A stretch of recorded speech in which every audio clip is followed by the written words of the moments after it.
jërë ngeen jëfati ci ànd bi ak télévision Futur Média dal leen ak jàmm ci xibaaru marax yi ponk yi ca gën a fës délibération bu conseil rural ci mbirum Sindia ñeel nag suuf yooyu bokk rek ci Djilakh jege ñetti téeméeri hectares ñu jagleel ko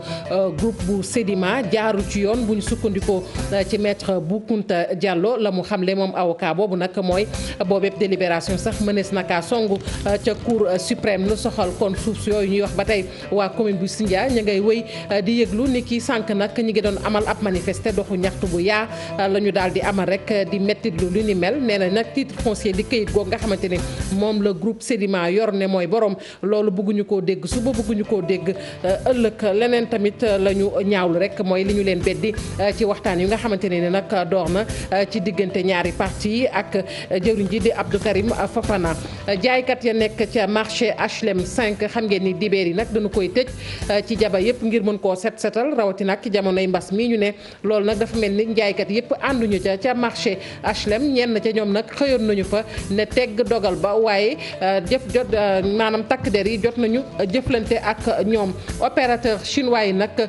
guuta ga ñu indiloon suñu opérateur économique yi nekk fii di yëngu ci wàllu dëwlin gi ba nëg ni ma ngay wéy jafe-jafe yi ci campagne bi ñu wee suñu gis ni lépp nag dana koo aaki moo ñoom chinois yooyu moo waral nag suñu opérateur économique di joxañ baaraam rek nguurug Sénégal tey sàkku nag moo indi ci saafara ndax bu ñu fàttalikoo sax am na ci ñenn ñoo xamante ne ay xëykat lañu ñu dàqoon leen ci mbir moomu ndax ay jafe-jafe ci wàllu koppar ponk yaa ngi ni mbokk yi bu ngeen taaxee la tuuti ñu faram fàccee xibaar yi.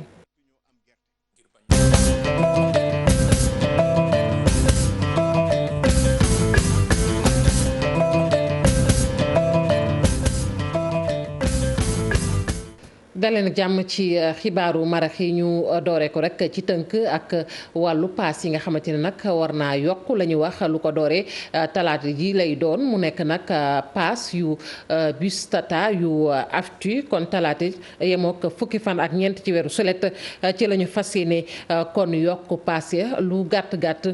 fukki dërëm mbaa ñaar fukki dërëm daanu ko teg rek ci diggante yi loolu nag lu ñu tënk la ñoom ñooñu bootu ci aftu waaye dafa mel ni mbir mi jëwriñ ji nga xamante ne moom la ñu dénk wàllu dem ak dikk bi waxagu ci waaye nee nañ du yàgg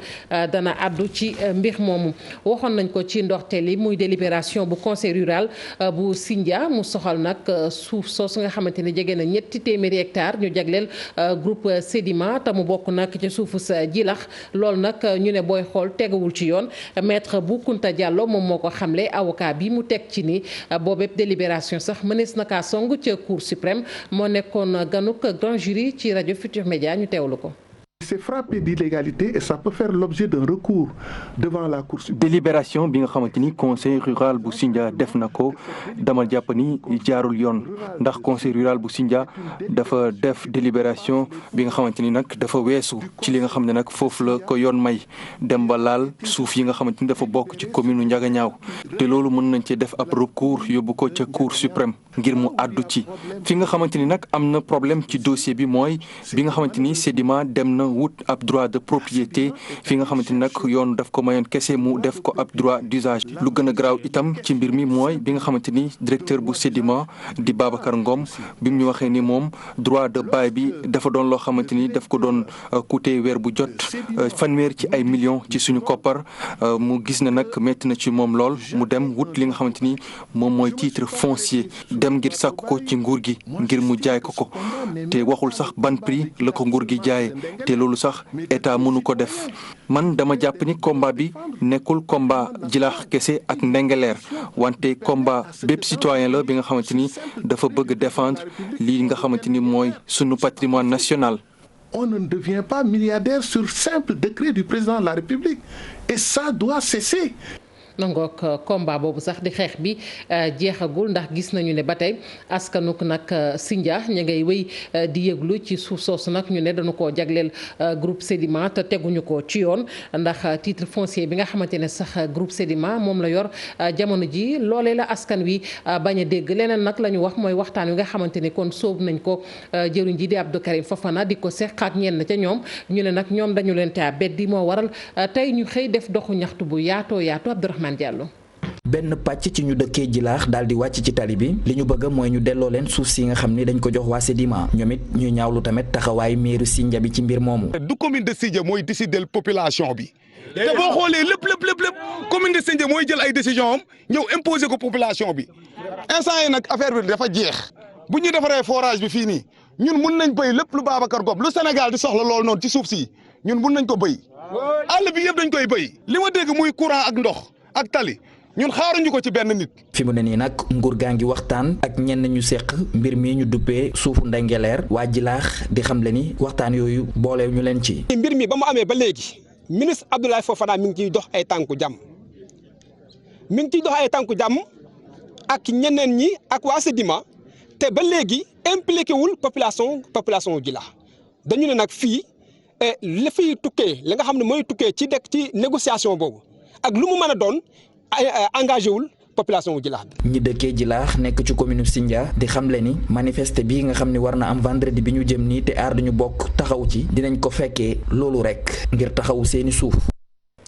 ñeneen ñu mere ngi nii ca commune bu Ndayane la ñu nekk Ndayane nag ma nga ca commune bu Ndiarème ab kuréel la bu ëmb rek askan wa foofu ñoom nag la ñu naqarlu ñoom it mooy ay suuf soo xamante ne nag dana ko saaxee te seen gox ñoom ñoo ko moom bi ci mujj nag muy terrain de football boobu nga xamante ni ndaw ñi la ñu ko jagleeloon muy terrain de jeu ba te ñu ko mujj toj dañu ci ànd ak Babacar Diouf ak Ndonga Ndiaye. ndaje mi mu ngi juddu ginnaaw bi nga xamante ni ñi nga xam ne ñoo dëkk ci quartier Ndayane ci diwaanu Diourbel gis nañ ne ñuy commencé saaxe lépp lu jëm ci suuf ci seen quartier bi. dafa am fii réserve yoo xam ne dañ koo dagg caxatee ko jëfandikoo ko ci anam boo xam ne dëppawul ak yoon. ñu ne loolu nag comme dëppawul ak yoon dañuy toog ñaxtu ko wax ci carrément. pour ñëpp xam ne dëppawul ak yoon. maanaam di buñ ko ne càpp rek la ñu yëkkati seen kàddu artu ñi nga xamante ni ñoom ñoo ko doon def wante nee nañ kenn bëggu leen a déglu. lépp lu ñu waroon def nañu ko waxtaan nañu ak monsieur le préfet ay yoon mais vraiment man taxawaayam xeeb naa ko lool nag ñun daal li ñu wax mooy bind nañu également ay lettres de dénonciation waa impôt et domaine cadastre. urbanisme. ñàkk a déglu googu ñu leen ñàkk a déglu fii ci Njaareem nag tax na ñu yëkkati seen kàddu bëgg koo jotale ñi nga xamante ni ñoo ngànk réew mi. ci gën a yaakaar bu baax a baax le ministre de l'urbanisme de l'habitat et de logement yaakaar ci également son excellence monsieur le président de la république Macky Sall yaakaar ci également tous les défenseurs des droits de l'homme askan wi yeewoo quartier Ndayane ci diwaanu Diourbel li ñu bëgg mooy ñu delloo leen suuf si nga xamante ni dañ koo daggee ci terrain bii nga xam ne xale yi koñ bi ak élèves yi nga xam ne ñoo nekk ci lycée Ndayane fa lañ doon fawee. waa bay dëkk ñoom it ña ngay jooy askan woowu nag ñoom du sax rek dañoo toj seeni suuf waaye fa ñu ne la ñu ne dañ leen fay toxal yóbbu leen feneen te foofu nag yàgg nañu fa boobu ba tey tamit ñi ngi gis ci suñuy xibaar ñu yuuxu ñoom askan woowu nag ñu ne tey duñu seetaan benn yoon ñu leen di jëlee ci seeni kër yooyu nga xamante ne yàgg na ba ñu fa nekkee moo waral tey benn kuréel sax tamit taxaw ca diwaan ba ngir dimbali leen bu baax a baax El Hadj Bass Diaw moo wax ci seen tur ñu teewlu ko. mooy ñi nga xam ne ñii mooy waa bay dëkk toujours ci politique bu décentralisation dafa wax ne soo fekkee ay doomu aadama yoo xam ne dañoo dëkk ci benn gox yàgg fa dëkk fa nga nekk maire de ville nga bëgg a ñëw lotissé da nga war a lotissé ba mu yegg nga jox ñooñu ñu dëkk nga doog a joxaat nag ñi nga xam ne amaguñu waaye amuloo droit yoon mayu la nga lotissé yëkkati leen di leen yóbbu fenn fu sori fu ñu dëkkutoon loolu dafa jaaduwul boo defee ay liste da nga jël sa cachet nga daf ci signé ko maanaam képp koo xam ne responsable nga te siégé woon nga da nga war a jël sa cachet nga daf ci nga signé nga doog a affiché ñu xam ne liste yi normal la commission bi siégé na régulièrement ñu xool liste yi liñ ci constaté mooy ñu jox parcelle xale boo xam ne mineur la loolu nag bu amee rek commission boobu dañ ko war a casser dañoo war a xotti kayit yooyu askan wi defaat yenn demande ñu boole ci askan wi ñuy xam ne dañuy toog saytu at mu ne nga fay location gis naa fi ay fonctionnaires yoo xam ne jàng nañu ba am seen certificat de maîtrise ñi ngi jàngale fay nañ leen seen rappel ñi ngeeg seen xaalis ci seen poste fi mu ne li ñu bëgg mooy ñu jox leen ay parcelles ñu dem tabax dëkk yóbbu fa seen ay njaboot loolu moo gën a jaadu nga jox ko benn samba bay boo xam ne bu toogee ñaari weer ñetti weer dem jaay ko jël xaalis bi def ci poosam loolu du dëgg du yoon jaadu. ñi it ñu ngi leen di waaj a toxal muy nag ñi yëngu ca mbirum mbaam xuux ya féete fële ca parc ba nekk ca Caaroy ca yoonu Yaraax ba la ñu ne nag foofu ñu ne di site boobu dafa am keneen ku ko moom moo waral nag ñu ne dañu fay jóge gannaaw ab convocation boo xamante ne jot nañu ko mu tukkee ci gendarmerie ñoom ñooñu nag ne fa di daan seen doole janoon nañu ak taskatu xibaar yi di wax rek ñoom it li nga xamante ne mooy seen yitte jamono ji ñu jàpp ni jafe-jafe rek la ñu nar a dund Mariatou Gomis ñu teewlu ay kàddoom. sagre xonk yi ñu sol nii am lu ñu naqari mooy li nga xam ne naar bi daf ñoo bëgg a jëlee fii te amuñu fi ñuy yóbbu nit ki mën ngaa nekk ci parc ci place ngay liggéey nit toog ba benn bés mu xëy benn bés rek mu ne la da ngay dem mooy li ma wax rek yoruñu xar yoruñu bëy yoruñu ginaar mbaam lañu yor mënuñu ko yóbbu suñu kër te fi ñu nekk nii jegewuñu kenn ceenewuñu kenn xataluñu kenn ñun rek ñoo fa nekk kon nag tey jii su fekkee ne bëgg nañoo jëlee fii day métti daf ñoo bëgg a tiital daal. mairie moo ñu taxawoon mairie fecc ñu kóllëre mairie caari simneer daana fu ma wooye carte yaa ngi nii ñuy fay mairie parc bu nekk 2000 francs mais tey jii daa daw parce que gisuñu ko démb ñu woo ma 11h ci guddi ne ñoom dañuy ñëw tey pour tas parc yi ñuy wax mooy leen na rek fii daal mënuñoo sore Seras dafa la ñuy liggéey suñu mbaam yi bu jógee fii Seras la jëm. ñiit nee nañ mënuñoo ñàkk bañ a jaay dibeer ndax tabaski ji ci la ñu dëkkmal muy jaaykat yi nekk ca marché bu HLM 5 dibeer nag bu ne dañu ne jaba yëpp dañu leen di tëj ci réew mi ngir setal ko ndax jamono ji ñu nekk ku ne xam ko muy mbas mi mu mel ni ñenn nag ca jaaykat yi dañoo xëy ne tegg dogal ba foofu dem nag ne dañuy daane seen doole waaye takk der ya bàyyiwuñ leen ca foofee ca marché HLM dañ ci ànd ak Alassane Ba Thierno Laurent Mendy. marchand ambulant yu fare ca marché HLM 5 ñu ngi mer ba léegi tey ci suba police moo teew ci seen bërëb bi am ñi nga xamante ni teg na leen loxo li ko waral mooy marché bi dañ jàppoon ne dibeer gu ne dañ koy tëj bu ko defee ñu mën ko désinfecté wante ñenn ñi ñoom dañoo ubbi woon. am na ñoo xam ne jàpp na leen yóbbu leen ñooñu nag kenn xamagul si ñoom dara waaw te ñoom dañ mën a dimbal nit ñi tamit Dakar Sandaga tijji nañ Petersen tijji nañ Colobane tijji nañ HLM rek ñoo tijjoon. marché HLM nee na ñun duñ tijji quoi la moo tax loolu ak Pikine ñëpp a tijji marché HLM gars yi dañu tijji ti leen Colobane Sandaga ñëpp a tijji. booy jàpp nañ 6 booy depuis dem ñi ngi fa fanaan ak ay blessé yu bëri am nañ fa ak ay 6 booy nañ bàyyi nit ñu liggéey corona moo amoon ci dëkk bi kenn amul xaalis. marché bu ñuy tëj dimanche bi amul benn njëriñ parce que dañ doon ne chaque dimanche dañuy pompe marché yi benn yoon nañ ko pompe ba dimanche yi passé yëpp pompe ñu ko parce que benn dimanche liggéey wuñu ko. fi marché HLM ambulant maan yi sàcc ñu fenuñu fii nag moom yàlla dogal doole yamul ndax su doole yamoon kenn du sonn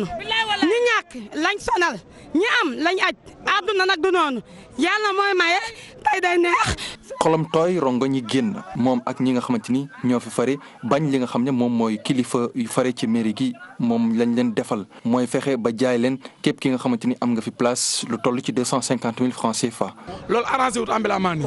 arrangé wu leen ndax ñu mënuñu ko événement Korité amut corona moo fi jaar am na ñoo xam ne yokk nañ 3 mois yoo xam ne fay ñëw location ñenn ñi am nañ problème xaalis li ñu bëgg a jël fii ba ko jaay 250 000 loolu du yoon moo andi woon problème bi démb aujourd'hui dimanche la marché yi nekk Sénégal yu nekk Dakar yëpp a ngi liggéey. ñun waa HLM nii xam nga ñun ay téer lañ quoi waaw téer yi commerçant yi ñun ñëpp ñoo fi nekk ndoo quoi yaa ngi dégg ñun événement bi la ñuy am événement Korité ak événement Tabaski yaa ngi dégg te ñaari événement yi su jàllee duñ des yëpp dañ koy galère quoi yaa ngi jël ma maanaam yàpp Macky Sall si boppam ak suñu mairie bi dañuy war a dimbali te yàlla tax. ginnaaw jàmbaarloo yi nga xam ne nag am na ni ki démb ca aser gi diggante marchand ambulant yi ak ñi nga xam ne ñoom ñooy force de l'ordre yi ba ñenn ñi sax ñu teg leen loxo tey ci suba nag am na ay yenn interpellation yenn ci marchand ambulant yi nga xam ne nag respecté wuñu mesure bu jëm ci wàllum tëj marché yi bu ko defee rek ñu mën ko désinfecté. ñu wax ci yeneen yi jafe-jafe yi nag dafa yàgg ñi nga xamante ne ñoom ñooy opérateur chinois yi ñoo ko indiloon huileries yi nekk fii ci réew mi mu ñu yëngu nag ci mbirum dëwlin bi mu mel ni nag kon dañu leen bàyyee woon ak lépp booy xool ñu daal di aakimoo lépp loolu nag indi ay jafe-jafe ba nëgë ni ñoom ñooñu ñu koy jooytu bu ñu fàttalikoo sax am na ci ñenn ci liggéeykat yoo xamante ne ni dañu leen dàqoon ndax jafe-jafe ci wàllu ko koom ñu ne nag nguurug Sénégal na taxaw ci mbir mi ndax lii ëpp na doole Ibrahima Diame ak Faly Gueye syndicat national liggéeykat yi usines yi nal diwlin nag di fàttaliku campagne de commercialisation bu bon bi nga xamante ni seen usines yi dund nañ ko te li ko waral moo di chinois yi nga xamante ni bari woon nañ lool ci marché bi. gis nañ ne campagne bi weesu 2019-2020 dañoo jékki-jékki rek gan yëpp soobu ci àll bi ba ñun bi ñuy laata ubbi campagne bi munatuñoo am gerte. ngir bañ nag li ni mel amaat moo tax liggéeykat yeeg syndicat yi daal di dajaloo fii ci bassin arachidier bi ngir nag artu nguur gi ndax nee nañ li ko waral moo di ne li ñu sàmmontewul ak li teg si wax. dañoo ñëw pour seet ni ñu mun a def ba campagne bii ñëw usines yi nga xam ne ñoo nekk Sénégal mun a am gerte ñu ñaan ne dañ leen war a jox priorité ndax ci li nga xam ne acteurs yi yëpp ci loolu la ñu d'accord mooy. bu amee gerte te motul 1 million de tonnes kenn warul exporter gerte lépp fii lañ ko mun a war a liggéeyee bu dépassé loo xam ne ñi fi nekk mënaluñ ko dara léegi ñu doog a ubbi yoon bi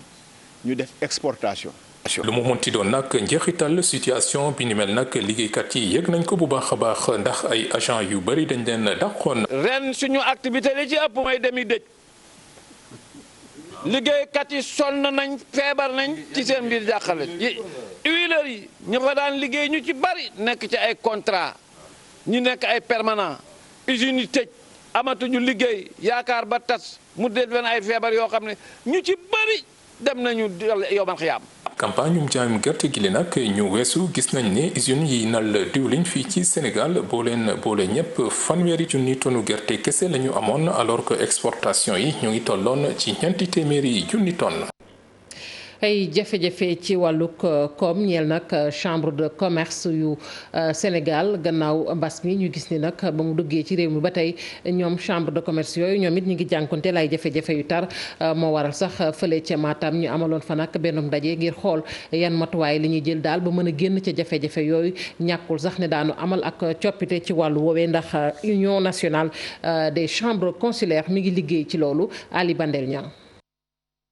fexe ba daal di tànn lépp luy potentiel ci gox bu ne ngir mën a relancer koom-koomu réew mi nga xamante ni pandémie bi di Covid 19 daf ko laal bu baax a baax mooy xalaatu kuréel gii di union bi boole chambre de commerce yi ci réewum Sénégal fii ci diwaanu Matam li ñu jàpp mu di ab priorité moo di fexe ba ubbi marché local bi mu ubbeeku jëm ci yeneen gox yi ba sax ci yeneen réew. Je pense que le rôle président de la chambre de commerce mooy vendre sa région. Pour présenter sa région à travers le monde. C'est pour ça qu'aujourd'hui, chaque jour, je m'essaie de m'employer à dire qu'elle est une région de Matam, c'est une région pleine de potentialités. Parce que dans le domaine transport, aujourd'hui, il y a les transporteurs des autres régions en profitent alors que nous n'en profitons pas. Et je vois la chambre de commerce depuis at yëpp ñu ngi xalaat ci benn pont. Parce que yaakaar nañu actuellement ma région de Matam am na chance bu baax par rapport à nos liaisons sur Dakar tey mën nga fi ndekki suba añee de Dakar donc aujourd'hui am nañu notre voisin proche la Mauritanie il y a le fleuve qui est une barrière qu'il faut traverser bon ñaan nañu yàlla ñu am pont mais en attendant chambre de commerce am na projet bac mi nga xam ne mën na yëpp ay nit yu ay njur. looloo tax ñu jël acte pour ñëw fii mu nekk symbolique. que vraiment dañuy yaakaar ne bu fekkee jàll na dana am histoire Malick na am histoire Matam comme ni ngeen ko xamee chambre de commerce yi depuis des années dañu xaw a am tuuti faible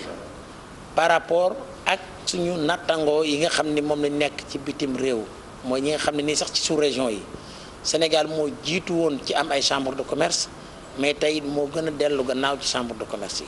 mais réforme yi nga xam ni moom la autorité yi jël yaakaar naa buñ ko appliqué dana mën a fekk loo xam ne nii dana am njariñ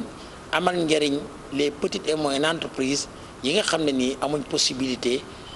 d'être encadré. ci réforme yi nga xamante ne nag nguur gi jàpp na ko mu jëm ci wàllu soppi xar kanamu chambre de commerce yooyu tax na seen ay njiit daje fii ci Matam ci diirub ñaari fan ñuy waxtaanee ci seen pexe ak seen taxawaay bi ñu war a am ci doxalinu institution yi nga xamante ni mu ngi ci bopp région bu ne. Mango Kali Bandel ñaa ñu lay jaajëfal bu baax a baax. Sénégal nag ñu wax ci mbas mi ak tolluwaay wi ak ndeeteel yi gën di yokk saa su ne ñu koy wax nag ñett ñoo daal di faatooti mu yóbbu lim bi ci téeméer ak ñeent fukk ak juróom-ñett ci bisu tey ji nag am na ab seetlu bu ñu def di test mu toll ci junni ak téeméer ak juróom-ñett ci lim boobu nag téeméer yi ak ñaar fukk ak benn ñoo am jàngoroy mbas mi juróom-ñeent fukki ak juróom-benn di ay jege benn cas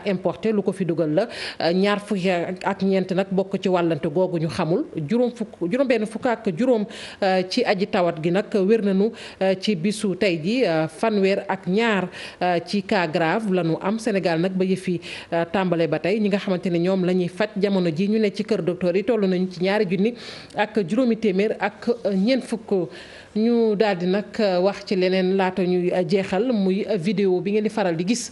muy wër ci réseaux sociaux yi muy mbaam sëf yi ak li nga xamante ne rek moom mooy fas yi léeg-léeg nag ñu leen di sëf loo xamante ne àttanuñu ko seeni borom nag dini liggéey ñu ne loolee sax jaadul mbaam sëf bi bu ngeen ko gisee nag ma nga ne tong ca kaw ndax lu diis lanu ko yan ñu ne nag dafa war a dakk askan wi ñoom ñooy xamle lu ni mel naam sax léeg-léeg ñoom ñooñu di mbaam sëf yi nag dañuy faral di daw dépense Cheikh Diop.